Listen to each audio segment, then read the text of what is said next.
Okay, so it looks terrible. It might help. Yeah, it helped. Set this sucker down. I got the other phone going. I went and bought a new phone for this road trip. My batteries don't last long. I had two phones. One was a track phone, one was a Samsung. But they both had bad batteries that don't last more than a few hours.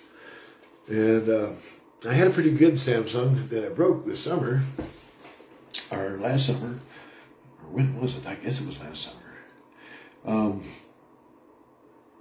And I decided to go ahead and get another one of those because it was a good phone and empty battery until it broke. I just dropped it too many times. I didn't have a case for it. Anyway, so I got this phone offline or online, and it's a good phone, but that battery doesn't seem to last very long. Lasting a little better than these guys, but it's not lasting like 24 hours.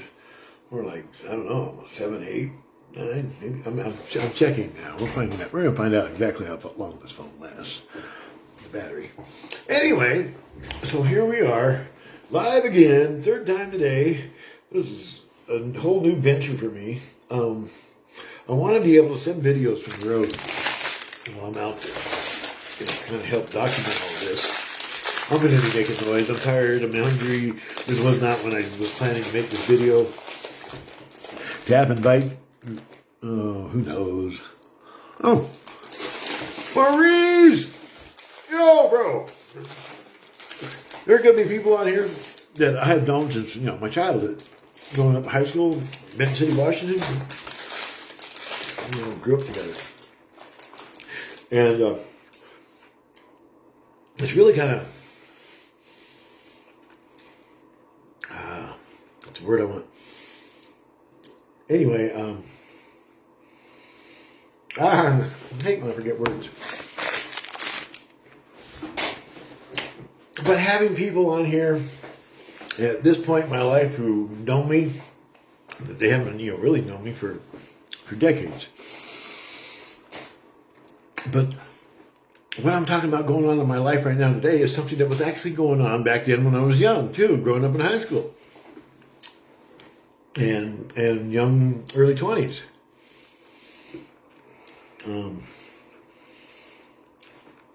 And so for a lot of people that are really these old friends of mine from way back, what I'm talking about going on in my life right now, they're going to probably be able to recognize in me. This trait of, erupting in all this really super angry, violent kind of attack mode where I'll fight enough to really just destroy everything good that I might have achieved up to that point. With the people that knew me, the people that love me, the places I've lived, the work I've done, and just the good deeds I've done. Whatever it may be, all this goodness that we have and we create in our lives with others and ourselves. You blow up bad enough and really want to hurt people bad enough like I can, it destroys all that. It'll ruin all that for the rest of your life. You just got to walk off. You got to leave. You got to go find another place, start all over again. And I have been doing this and doing this and doing this. And until this fight with the neighbor this last month, it's been going on for 60 years? 50 or, I can remember being like this when I was younger than 10 years old, 8, 9, 10 years old. I'd get so mad with my family, I'd have to run off and go hide out at the creek for a night or a day.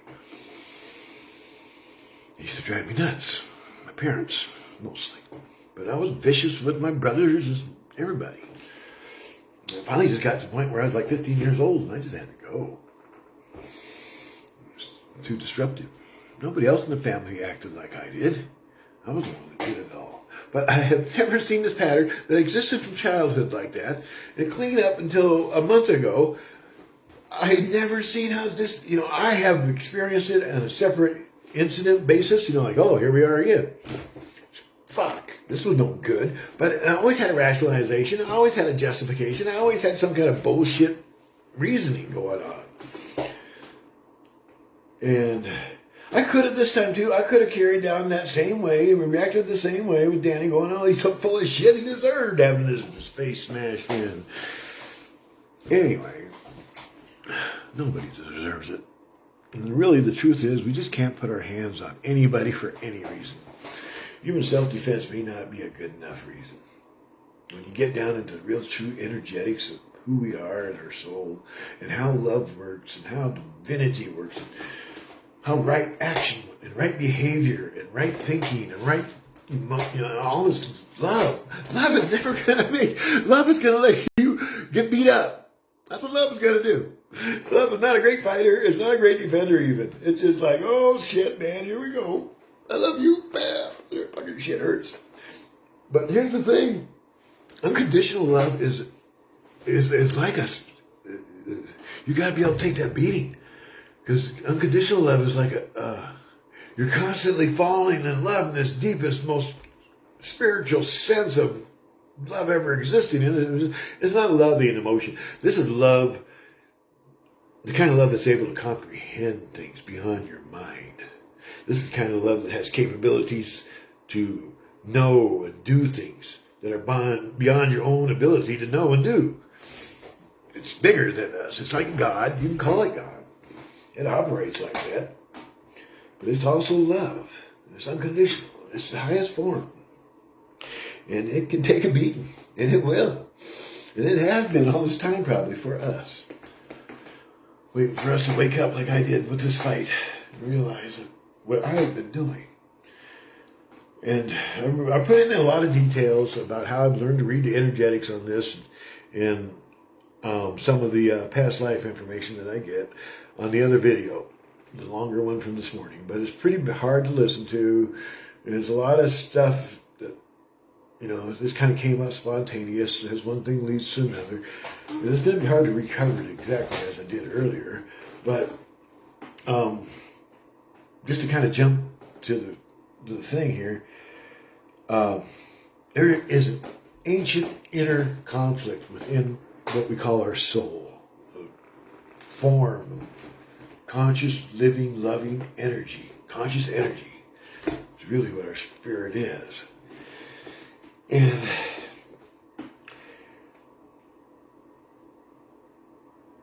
before we ever came here to be human beings in a body, our souls have existed. And in that existence previous to all this, there was an inner conflict. It may be why we came to Earth to become human beings for a long time. Lifetime after lifetime, long time. Billions of lives, maybe.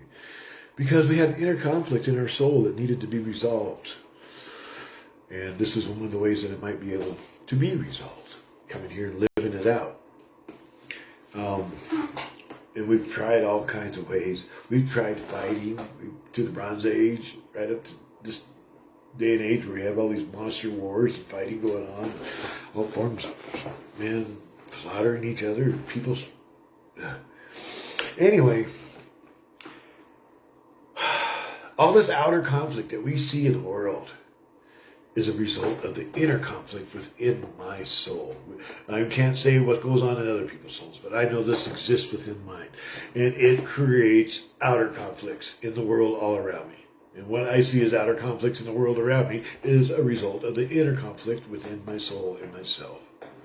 And all these eruptions that I justified, that I can explain away in the past, it's the same thing we do with these. That's how these outer conflicts continue to keep getting worse and continue to arise, and we never really find any kind of world peace or peace that continues. It's because we're rationalizing it with bullshit. Out here in the world, the same way we rationalize it inside ourselves. And we got to quit that. We got to start looking at ourselves real, man. And that's what this was. This was a real look. And you know what? It was a gift. I haven't been able to see it, not because I wasn't looking or because I couldn't see it. It had to be shown to me in a way. As a gift, almost. Oh, I didn't have the capacity before this to see this. But I see it now. And to deny it now would be foolish. It would be just so ignorant. And try to rationalize it away again. I mean, it would be the blindest of the blind thing to do. So I can't do that. So I'm dealing with it. I'm facing up to it. Okay, well, where do we go from here with this? And I can see the process being the same as all the other there's like, when we work on these subconscious programs that get triggered by certain, maybe PTSD kind of triggers, whatever, some kind of event in our lives, triggers a subconscious reaction that's been programmed from a previous part of our life, or maybe even a previous life, or just some other time and place where we've existed. Because I don't really know if previous and past lives are the right termination or terminology. And I think it's all pretty much all at once. What's that word? Wow, people are writing. Hey, what's up, everybody? Anyway, I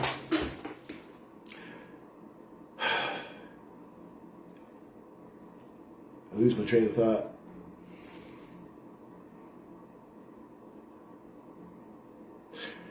But anyway, let's just skip to what I was trying to talk about in the first place, or get back to that. This walk, this peace walk.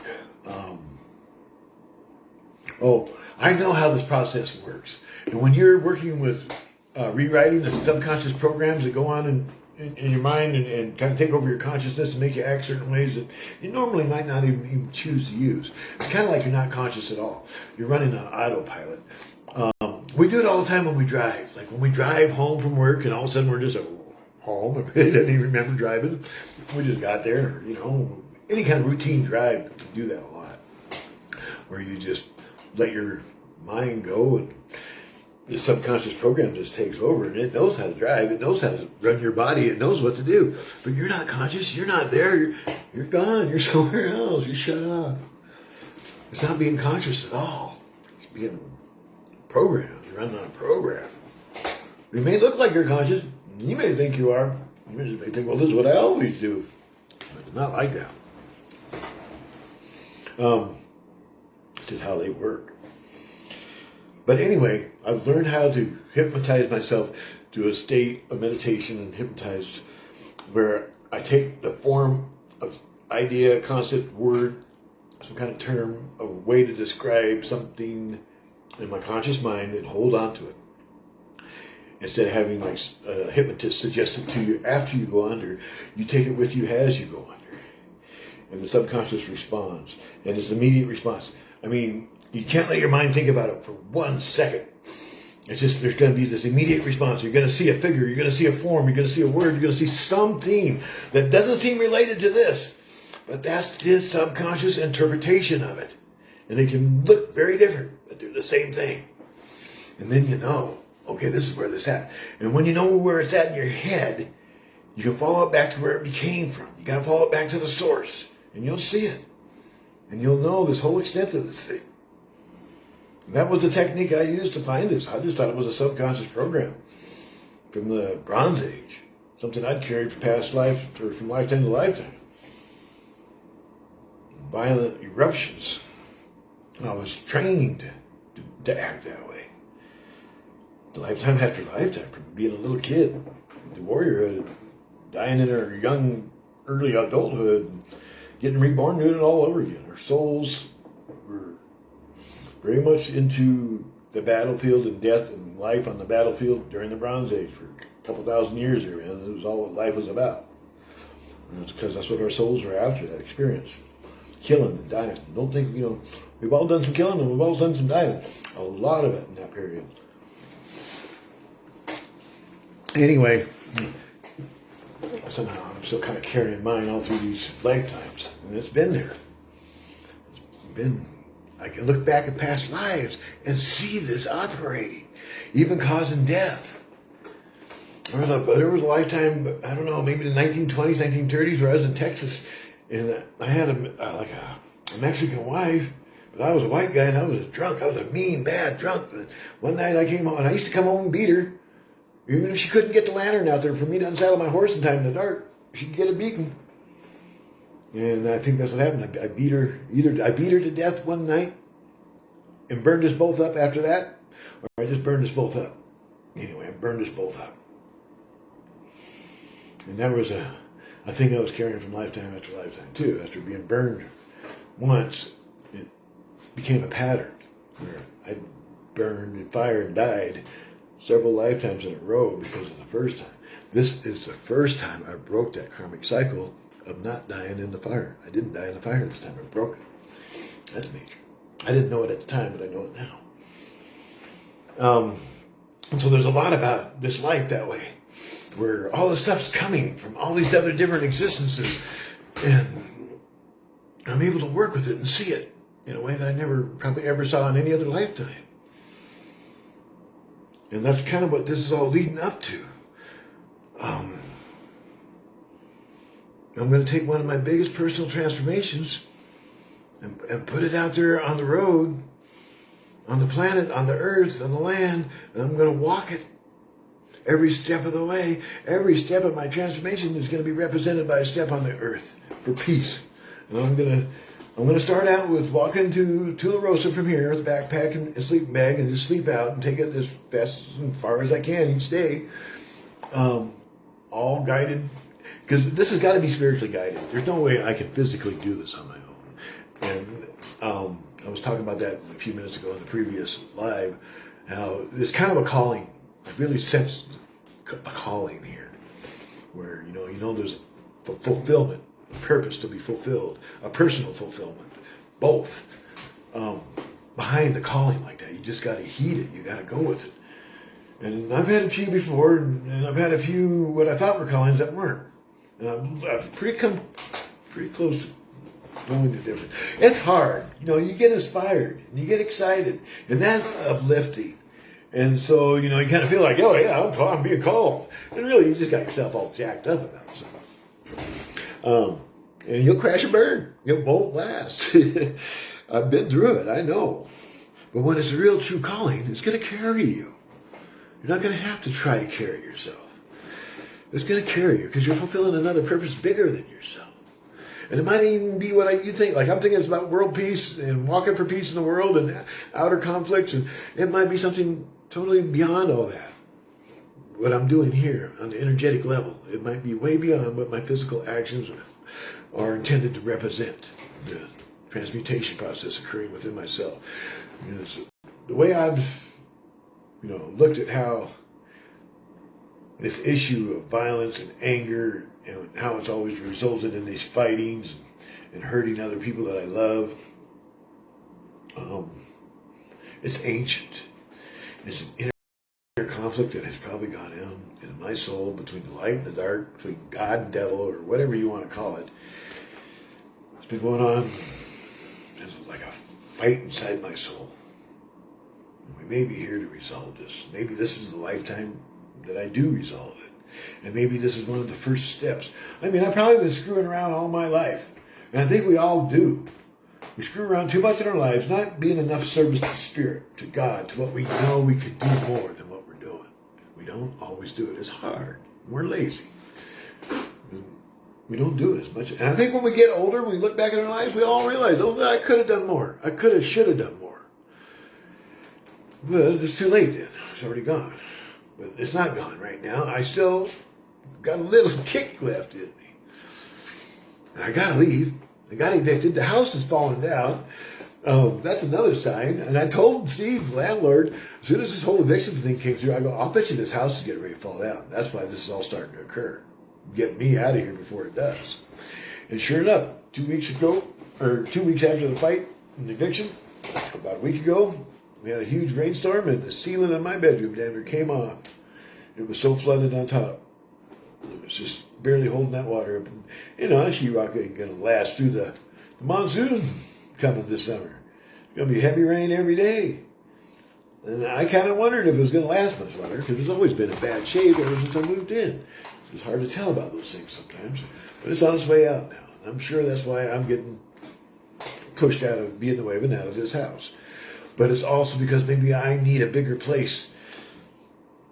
This reflected a process or a step of the process of me kind of really collecting myself in a way that is new for me as an older person. An older man. I came here and re-identified myself in this stage of life. But I also used the main event in my life, the awakening that I experienced in 1979. That is the main event in my life. I experience myself as the whole dimension of eternity. And we all are. I mean, that's just to put it simply. And I saw through the illusion of this reality, this finite reality just can't hold up to eternity. There's no end. That's what eternity, no beginning, no end. You know, we got beginnings and endings here. Anyway, it doesn't hold up. And you see through the illusion of making you think it's real. That's what our brains do. Our brains are like, the helmets or the goggles you might put on for a computer game to make it more real, more virtually real. You got these goggles that you can really kind of see, and it makes everything seem. That's what our brains act like. They act like a goggle to make this all seem even more real and more convincing to us that it's real than it actually is. The brain is supposed to.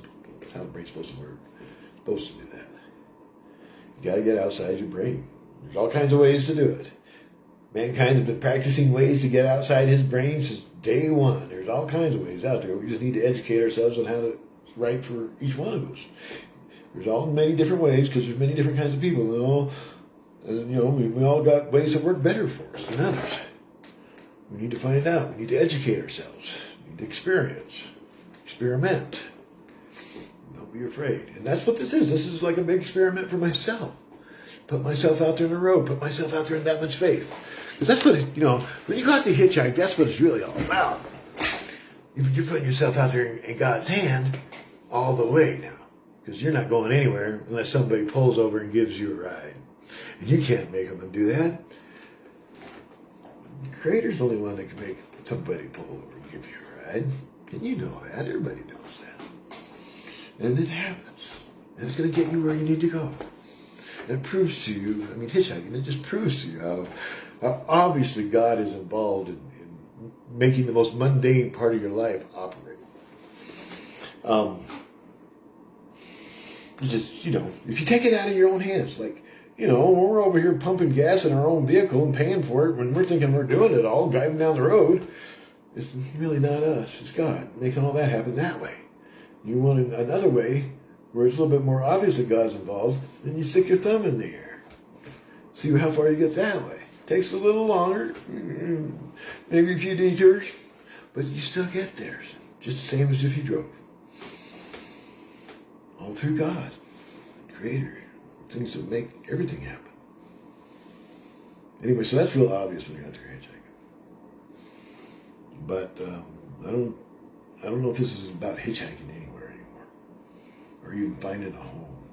But that's another thing too. It's not only that the inner conflict within my soul is an energetic representation, but actually a cause and effect cause of the outer conflict in the world and the reality around me. Damn it, now I forgot what I was going to correlate with that. There was something just before that. My poor mind. So I guess, there's Carmen. Hi, Carmen. Anyway, this is interesting. How this live is going to work. I would really like to be able to do these from the road. And then we'll just kind of take it moment by moment, day by day. And I won't have to kind of talk about so much of a single conversation. Because we'll just be talking about how it's going that day at that time. The whole thing. Oh, and that's what I was trying to talk about is, so I'm going from the process of hitchhiking and depending on Creator to even provide the ride, to pull over, to walking down the road myself. Every step of the way. And dependent on God to carry my feet, man. The same way I'm dependent on Him to pull over a car for me. I'm dependent on Him to carry me through this.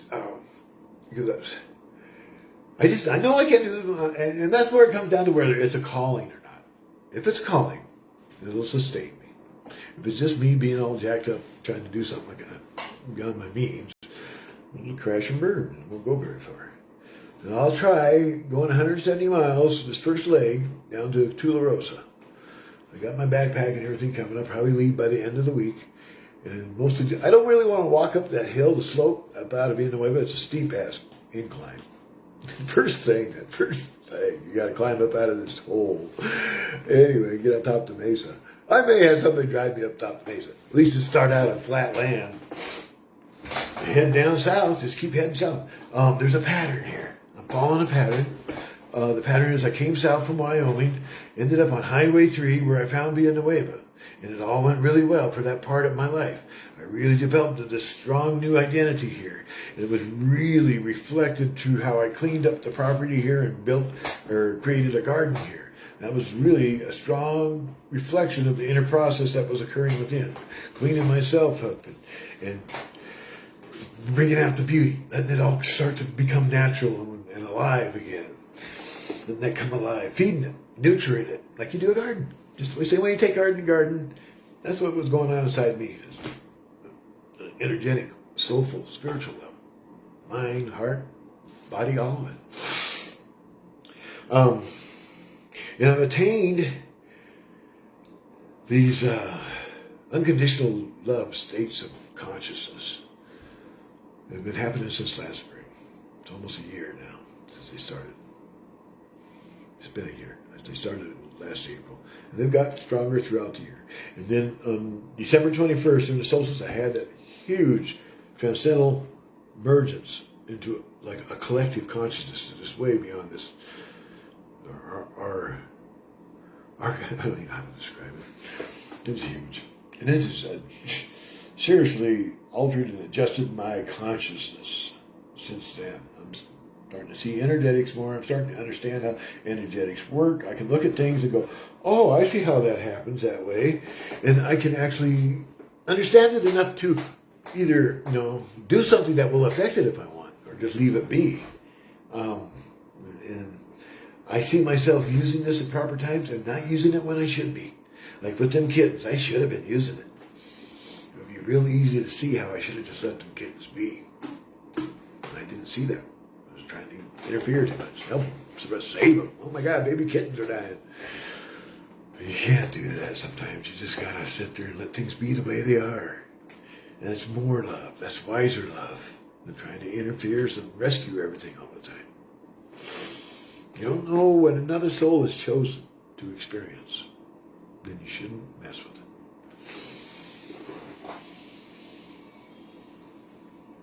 it. So anyway, this is maybe the new big transformation of my life.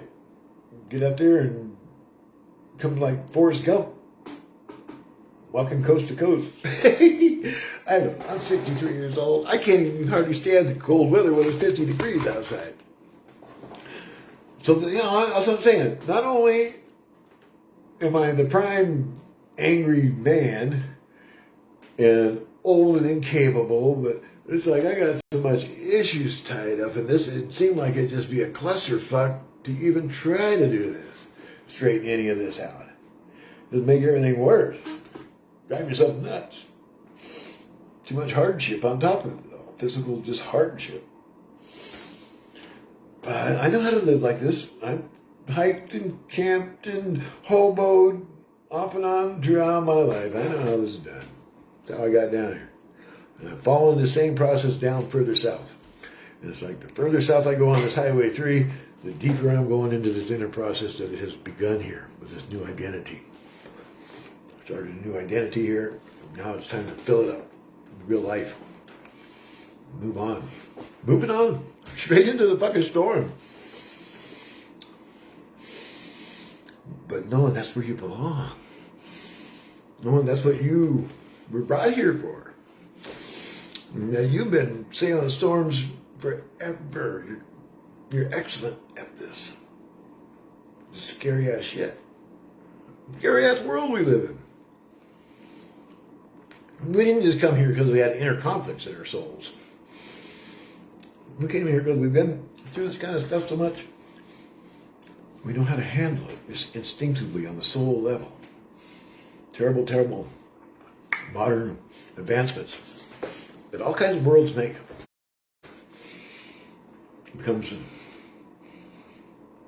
It always comes to this point of making and breaking it. The society, the world, the planet.